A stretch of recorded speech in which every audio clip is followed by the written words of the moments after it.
प्रधानमंत्री नरेंद्र मोदी की तीसरी रैली होनी है। पीएम मोदी आज अजमेर के पुष्कर में हुंकार भरेंगे और 2 सीटें अजमेर और नागौर की जनता को साधने की कोशिश करेंगे। पीएम मोदी करीब विशेष विमान से 2 बजे किशनगढ़ हेलीपैड पर पहुंचेंगे। इसके बाद सेना के हेलीकॉप्टर से वो पुष्कर आएंगे। पीएम मोदी की जनसभा में सीएम भजनलाल शर्मा, दोनों डिप्टी सीएम, प्रदेश अध्यक्ष सीपी जोशी समेत दिग्गज नेता मौजूद रहेंगे। तो पहली खबर जिस तरह से हमने बताई कि आज कांग्रेस की भी जनसभा होनी है राजस्थान में, जयपुर में। दूसरी तरफ प्रधानमंत्री नरेंद्र मोदी का भी आज का कार्यक्रम राजस्थान में एक बार फिर से बना है। एक हफ्ते के अंदर प्रधानमंत्री नरेंद्र मोदी का राजस्थान में यह तीसरा अहम दौरा, तीसरी रैली प्रधानमंत्री नरेंद्र मोदी की तरफ से आज होने वाली है। अजमेर के पुष्कर में आज पीएम मोदी हुंकार भरेंगे और पुष्कर से संदेश अजमेर, नागौर, राजस्थान और पूरे देश को देने की कोशिश करेंगे। बाबूलाल दहायल हमारे संवाददाता जुड़ चुके हैं और जानकारी हम उनसे लेते हैं सीधा पुष्कर से, जहां पर ये रैली होने वाली है। तो बाबूलाल, प्रधानमंत्री का कब तक का ये कार्यक्रम, कौन कौन से राजस्थान के नेता अभी पहुंच चुके हैं और एक ही हफ्ते के अंदर तीसरी प्रधानमंत्री की राजस्थान की ये रैली?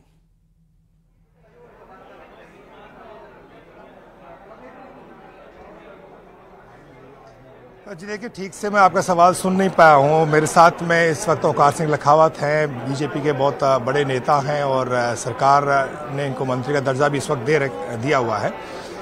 आज प्रधानमंत्री पुष्कर में बहुत बड़ी रैली को संबोधित करने वाले हैं। इसमें अजमेर, राजसमंद और नागौर लोकसभा सीटों को साधने की वो कोशिश करेंगे।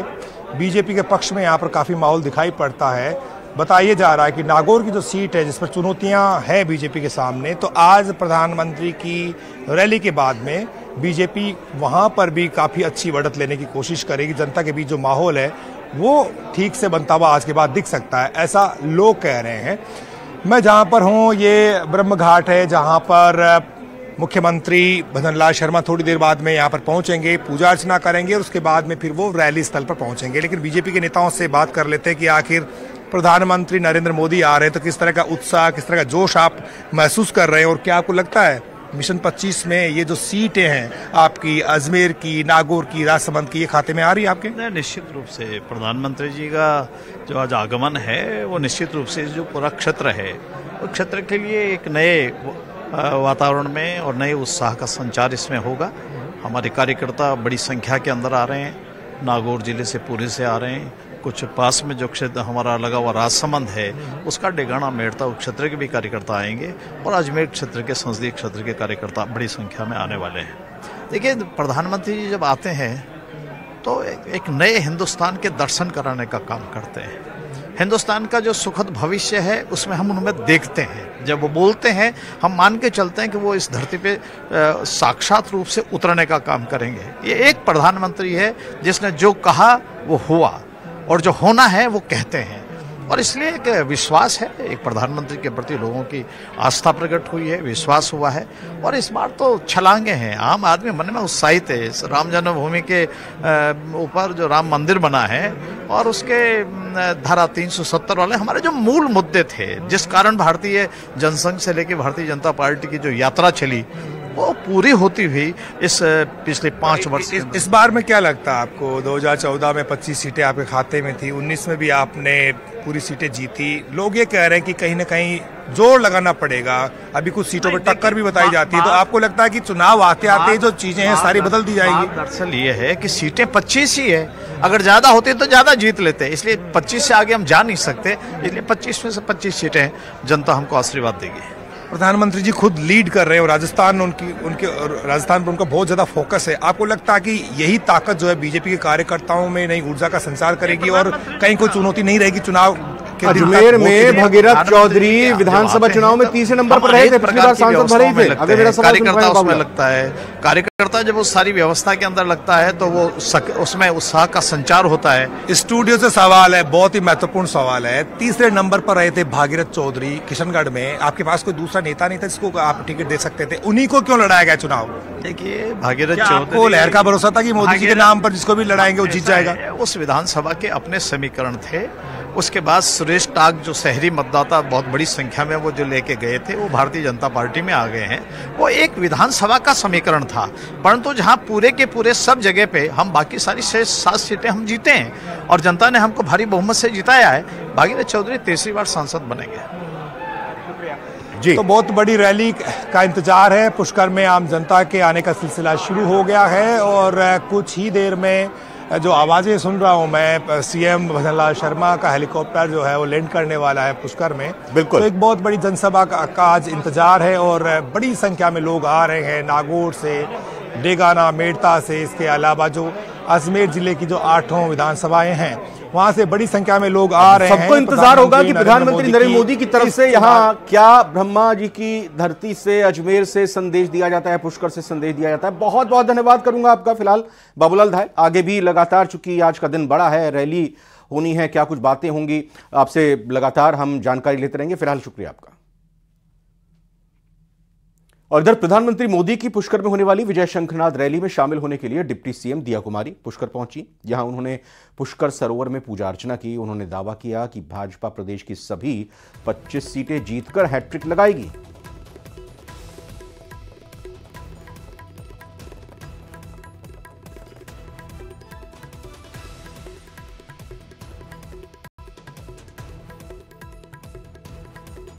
प्रधानमंत्री नरेंद्र मोदी आज पुष्कर में अपनी चुनावी सभा को संबोधित करेंगे। इसे लेकर तमाम पदाधिकारी और मुख्यमंत्री, उप मुख्यमंत्री, तमाम लोग यहां पहुंचेंगे। उप मुख्यमंत्री हमारे साथ हैं। मैम, किस तरह की व्यवस्था आज रहने वाली है और क्या यह कार्यक्रम है?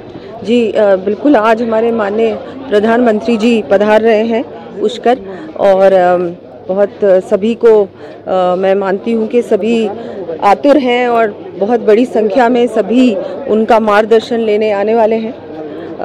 अजमेर लोकसभा से भी, नागौर लोकसभा से भी, और हमारे माननीय मुख्यमंत्री जी भी पधारेंगे।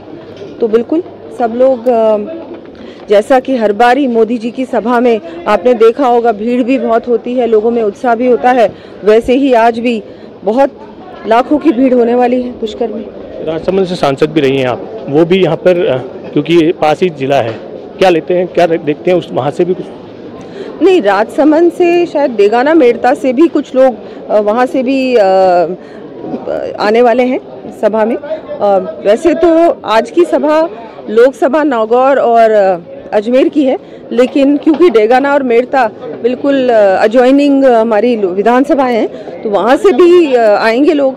मोदी जी को देखने तो दूर दूर से लोग आते हैं, ये कोई उससे नहीं होता, कोई सीमित नहीं होता कि यहाँ से आएंगे और वहाँ से नहीं आएंगे। तो बिल्कुल मल्लिकार्जुन खड़गे, सोनिया गांधी, प्रियंका गांधी। आज ये रैली हो रही है, या कहें कि आज जनता के बीच में जाकर, जनता के सामने कांग्रेस का घोषणा पत्र, जिसको न्याय पत्र का नाम दिया गया है, वो यहां जारी किया जाएगा। सोनिया गांधी भी हालांकि जयपुर पहुंच चुकी हैं, अभी वो भी ये माना जाए कि कुछ ही देर में मंच पर पहुंच जाएंगी। यहां राजस्थान से जुड़े हुए, जयपुर से जुड़े हुए कांग्रेस के नेतागण मौजूद। यहां मल्लिकार्जुन खड़गे और प्रियंका गांधी ने मंच पर पहुंचकर सभी को नमस्कार करते हैं, सभी का अभिवादन स्वीकार किया।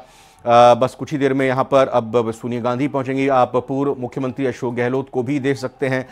कांग्रेस की आज की रैली पर नजर है, देखते हैं कि आखिर कांग्रेस की तरफ से क्या संदेश दिया जाता है राजस्थान में, कांग्रेस की तरफ से क्या कुछ बातें कही जाती हैं घोषणा पत्र को लेकर। यहां आप देख सकते हैं सुखजिंदर सिंह रंधावा, राजस्थान प्रभारी, वो भी मौजूद हैं।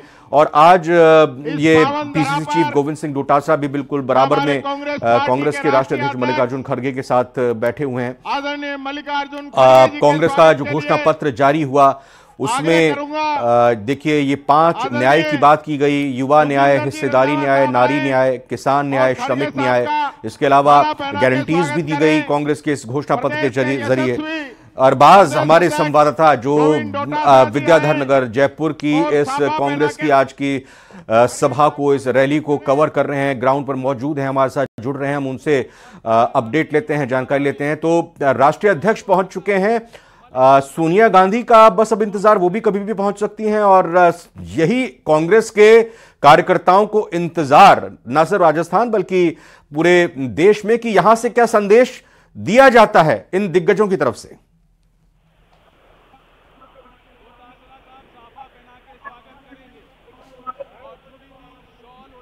अरबाज, आवाज मिल रही है आपको हमारी? मैं समझ सकता हूं वहां पे काफी शोर शराबा होगा जी।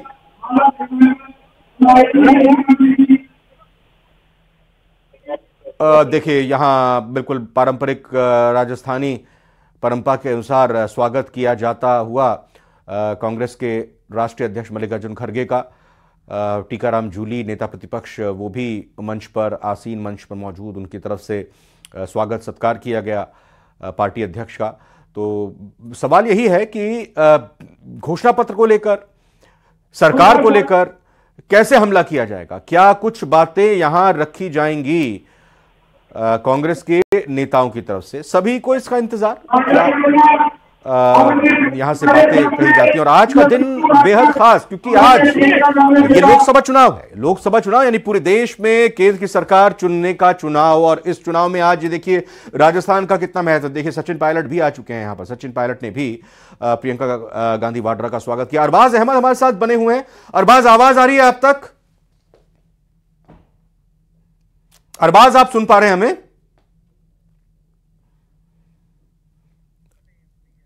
लग रहा है कुछ दिक्कत है। अरबाज, अगर मैं सवाल नहीं करता आपसे, लेकिन आप अपने तरीके से वहां जो अभी इस वक्त आप देख पा रहे हैं, अपने तरीके से बताइए।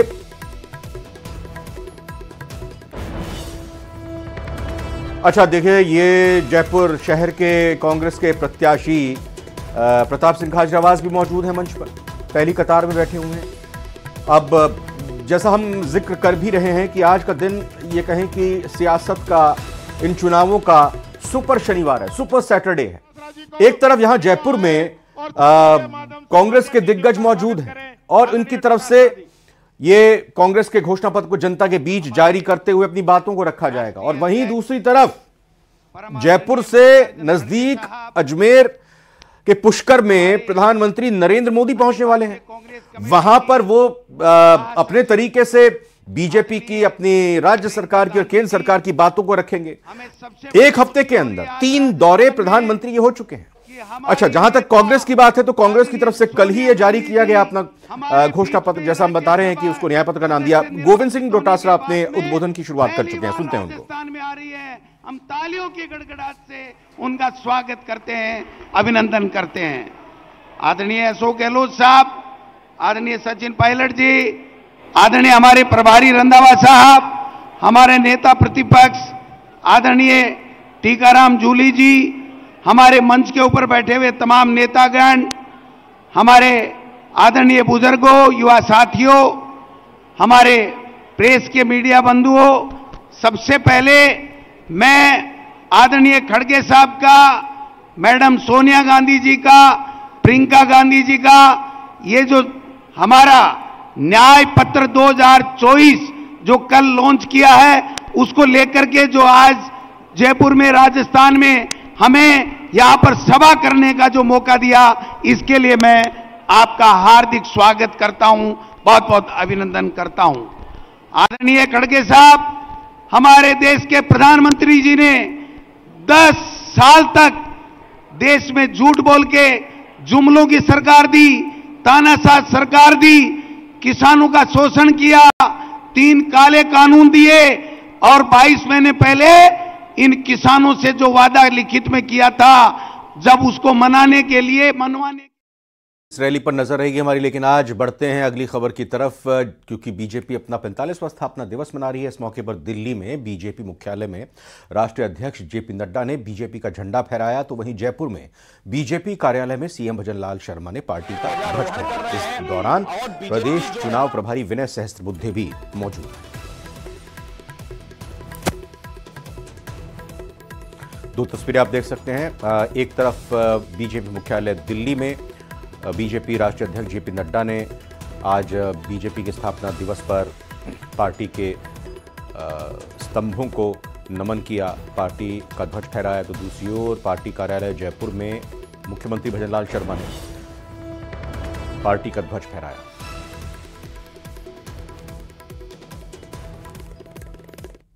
इस देश की आजादी के बाद कौन बोल रहे हो, राजनीतिक दल एक सबसे बड़े दल के रूप में जो आजादी से पहले जिस कांग्रेस के नेतृत्व में पूरे देश ने लड़ाई लड़ी थी, महात्मा गांधी जी ने कहा था कि इस कांग्रेस को आजादी दिलाने तक स्थापना हुई, इसको खत्म कर दिया जाए, लेकिन उन्होंने उसको खत्म नहीं किया और उसके नाम का लाभ लेने के लिए ये कांग्रेस पार्टी आगे चली। और आपने देखा हो अंतरिम सरकार बनी थी, उस अंतरिम सरकार में ही 2 धाराएं बन गई और वो धाराएं इसलिए बन गई कि एक वो लोग थे जिन्होंने अपने आप को सर्वोच्च न्योछावर करते हुए देश को आजादी दिलाने का काम किया, एक वो लोग थे जो निस्वार्थ भाव से एक नहीं 2 3 पीढ़ी भारत जोड़ो यात्रा और भारत जोड़ो न्याय यात्रा, उसके अंदर जो हजारों लाखों लोगों से मिलना हुआ, इंटरेक्शन हुआ, गरीबों से, दलितों से, युवाओं से, छात्रों से, महिलाओं से, इस देश की जनता से, उसके आधार पर आप लोगों ने मैनिफेस्टो तैयार करवाया गया है। उसके आधार पर आपने राइट टू सोशल सिक्योरिटी दुनिया भर के मुल्कों में है, अब आपने शुरुआत कर दी है इस देश के अंदर भी हर परिवार को सोशल सिक्योरिटी मिले। इतना बड़ा काम आपने किया है, तो मैं उम्मीद करता हूं कि ये मैनिफेस्टो हम सब यहाँ बैठे हुए हैं, हम एक संकल्प लेके जाएं, मैनिफेस्टो की भावना को, मैनिफेस्टो में लिखे हुए बिंदुओं को, आप जो ब्लॉक अध्यक्ष हैं, जिला अध्यक्ष हैं, मंडल अध्यक्ष हैं, वो भी, और हमारे विधायकगण भी, तमाम नेता लोग अपने अपने नाम से छपाओ और गांव-गांव, घर-घर में पहुंचाओ। चुनाव का कैंपेन भी हो जाएगा। मैनिफेस्टो का एक एक पॉइंट बहुत बेहतर लगता है, किसानों के लिए, मजदूरों के लिए, युवाओं के लिए, महिलाओं के लिए। आप पढ़ेंगे तो आपको लगेगा, आपको गर्व महसूस होगा, हम उस पार्टी के सिपाही हैं जिस पार्टी का त्याग, बलिदान, कुर्बानी का लंबा इतिहास आज़ादी पहले का भी है। और महात्मा गांधी के सानिध्य में पंडित नेहरू, सरदार पटेल, मौलाना आजाद और डॉक्टर अम्बेडकर संविधान, जिसके लिए हम कहते हैं कि आज लोकतंत्र खतरे में है, संविधान की धज्जियां उड़ रही है, ईडी, इनकम टैक्स, सीबीआई के पीछे छिप करके ये लोग शासन कर रहे हैं। इन सब की पोल खोलने का वक्त आ गया है। यही बात कहता हूं मैं आप सब पधारों में आह्वान करूंगा कि कृपा करके आने का मकसद तभी पूरा होगा तो मैनिफेस्टो की भावना को आप लोग घर घर पहुंचाएंगे। धन्यवाद। जय हिंद। धन्यवाद। धन्यवाद आदरणीय गहलोत साहब। अब मैं आग्रह करूंगा प्रदेश के पूर्व उप मुख्यमंत्री और एआईसीसी के महासचिव आदरणीय सचिन पायलट साहब से कि वो आए और अपनी बात रखें। आदरणीय पायलट साहब।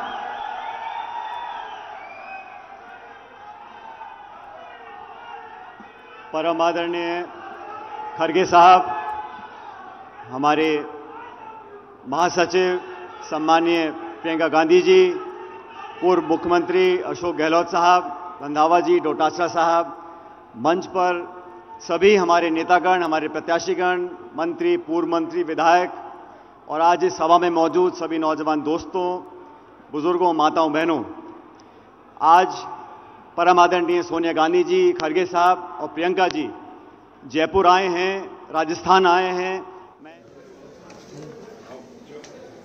भैया हेलो पहले व्यवस्था हो गई ना, उसको छोड़ो मत। अब देख रहे हैं जहां ब्रह्म सरोवर में मुख्यमंत्री भजनलाल शर्मा पहुंचे हैं। इससे पहले हमने आपको हमारे संवाददाता बाबूलाल धायल के जरिए ये जानकारी पहुंचाई थी कि यहां पहुंचने वाले हैं मुख्यमंत्री और ब्रह्म सरोवर में पूजा अर्चना करेंगे। क्योंकि आज मुख्यमंत्री यहां पुष्कर में आए हैं, थोड़ी देर बाद प्रधानमंत्री नरेंद्र मोदी का भी आगमन यहां पर होगा और पुष्कर में जनसभा को संबोधित करेंगे। ये लाइव तस्वीरें ब्रह्म सरोवर में पूजा अर्चना करते हुए विधिवत तरीके से मुख्यमंत्री को कराते हुए, और यहाँ उनके साथ में मौजूद बीजेपी के स्थानीय नेता बाबूलाल धायल भी हमारे साथ बने हुए हैं। हम उनसे जानने की कोशिश करेंगे। बाबूलाल, मुख्यमंत्री जब भी जिस भी जगह पर जाते हैं तो वहाँ का जो धार्मिक महत्व का स्थल होता है वहाँ पूजा अर्चना करने जरूर पहुँचते हैं। ब्रह्म सरोवर में इस वक्त पूजा अर्चना कर रहे हैं, जिसकी एक अपना ही इतिहास है, एक अपनी ही मान्यता है। बाबूलाल जी, देखिए, मुख्यमंत्री भजनलाल शर्मा पीएम बनने के बाद दूसरी बार आज पुष्कर पहुंचे हैं और उनका बहुत गहरा लगाव है इस तीर्थ से। और जो पुष्कर में जो तीर्थ पुरोहित हैं, जो भरतपुर के ब्राह्मण परिवार यानी कि इनके परिवार से जो जुड़े हुए हैं, पूजा अर्चना जो कराते रहते हैं, वो जो है आज पूजा अर्चना करा रहे हैं। और दोष की शांति के लिए यानी कि इस वक्त यहाँ पर पूजा अर्चना हो रही है। नरेश रायता हैं जो तीर्थ पुरोहित हैं पुष्कर में, वो उनके नेतृत्व में पूजा हो रही है। और इस वक्त मुख्यमंत्री भजनलाल शर्मा के साथ में जल संसाधन मंत्री सुरेश रावत हैं, केकड़ी के जो विधायक है शत्रुघ्न गौतम वो हैं, चुनाव लड़ रहे हैं यहाँ से बीजेपी के उम्मीदवार भागीरथ चौधरी, वो उनके साथ में हैं। इसके अलावा ओंकार सिंह लखावत जो कि धरोहर प्रोन्नति प्राधिकरण के अध्यक्ष हैं, वो भी इस वक्त यहाँ पर पुष्कर में ब्रह्म घाट पर पूजा अर्चना में शामिल हो रहे हैं। तो एक बड़ा मौका भी है आज जब पुष्कर की धरती पर प्रधानमंत्री नरेंद्र मोदी आ रहे हैं। ये मोदी जो है पिछले साल पुष्कर आए थे और यहाँ पर उन्होंने ब्रह्मा मंदिर के दर्शन भी किए थे। और आज जब पीएम आएंगे उससे पहले ब्रह्मा मंदिर के सावित्री घाट पर पूजा की जा रही है मुख्यमंत्री की ओर से। तो न केवल वो अपने पितरों की शांति के लिए, जितने भी दोष होते हैं उनसे मुक्ति के लिए पूजा अर्चना कर रहे हैं, बल्कि क्योंकि चुनाव चल रहे हैं तो वो अपनी पार्टी के लिए भी जरूर जीत की कामना करेंगे यहाँ पर पुरोहितों के साथ में। क्योंकि मिशन 25 जो है वो बीजेपी लगातार पूरा करती आई है पिछले 2 बार के चुनाव से। तो पूजा अर्चना के साथ में मन की जो कामना है सीएम की वो ये भी होगी कि उनको पार्टी ने बड़ी जिम्मेदारी दी है और पहला ही चुनाव वो जीते और पूरा आशीर्वाद उनको मिला है। तो ऐसे में एक बार फिर से सारी की सारी सीटें यहाँ पर जीते, तो ये कामना भी वो जरूर कर रहे होंगे इस वक्त। तो एक बड़ा इवेंट है, एक बड़ा मौका है। पुष्कर में आज प्रधानमंत्री की रैली होगी जिसमें बड़ी संख्या में, बड़ी तादाद में लोग जुटेंगे। और न केवल अजमेर से बल्कि राजसमंद और नागौर तक से जनता आ रही है और प्रधानमंत्री नरेंद्र मोदी को सुनने के लिए लोगों में उत्साह भी दिख रहा है। लेकिन प्रधानमंत्री की इस तीर्थ से भी यादें जुड़ी हुई हैं। जब वो राष्ट्रीय यानी कि संगठन में काम करते थे, पार्टी के उपाध्यक्ष हुआ करते थे, तब यहाँ पर आए थे और यहाँ उन्होंने पूजा करी थी। लेकिन पिछली बार जब वो आए थे प्रधानमंत्री बनने के बाद में जी, तो पूजा नहीं कर पाए थे, सिर्फ बिल्कुल बाबूलाल आप नजर बनाए रखें, आगे भी अपडेट हम लगातार लेते रहेंगे। लेकिन इस बीच न्यूज 18 के मैनेजिंग एडिटर अमीश देवगन से खास बातचीत में केंद्रीय मंत्री अनुराग ठाकुर ने गांधी परिवार और राहुल गांधी की गारंटी पर जमकर प्रहार किया। आइए सुनते हैं अनुराग ठाकुर ने क्या कहा। एक सवाल आपने बोला कि ईवीएम राजीव गांधी लेकर आए, लेकिन अब राहुल गांधी गारंटी लेकर आए हैं अपने मैनिफेस्टो के अंदर। उन्होंने बोला 25 गारंटियां हैं और 5 न्याय देंगे हम। गारंटी कौन दे रहा है? राहुल जी दे रहे हैं, खड़गे जी दे रहे हैं। गारंटी वो दे रहा है जिसकी अपनी गारंटी नहीं है। और मैं थोड़ा सा आपको उदाहरण दे सकता हूं। राजस्थान में इन्होंने गारंटी दी, फेल हो गए। छत्तीसगढ़ में गारंटी दी, फेल हो गए, बाहर चले गए। इन्होंने हिमाचल प्रदेश, कर्नाटक में गारंटी दी, वहां सरकारें बनाई और हिमाचल प्रदेश के इनके विधायक छोड़ के चले गए कि भाई ये तो कोई काम नहीं कर रहे, कोई पूरा नहीं कर पा रहे। कर्नाटक में मैं कल था, कांग्रेस का नाटक वहां पे दिख रहा है जहां बेंगलुरु में सबसे ज्यादा एफडीआई आती है, सबसे ज्यादा स्टार्टअप है, सबसे ज्यादा सॉफ्टवेयर कंपनीज है। वहां पानी की किल्लत इतनी है कि आज त्राही त्राही मची हुई है। और यही नहीं अमीश जी, हालत देखिए कांग्रेस की। ये गारंटी इन्होंने पिछले बार भी दी थी, कहा था 72,000 रुपया हर महिला को देंगे। दिया क्या? लोगों ने विश्वास ही नहीं किया। देश में एक ही गारंटी चलती है, वो है मोदी की गारंटी। और फिलहाल एक छोटे से ब्रेक का वक्त हुआ है। आप बने रहिए न्यूज 18 राजस्थान के साथ।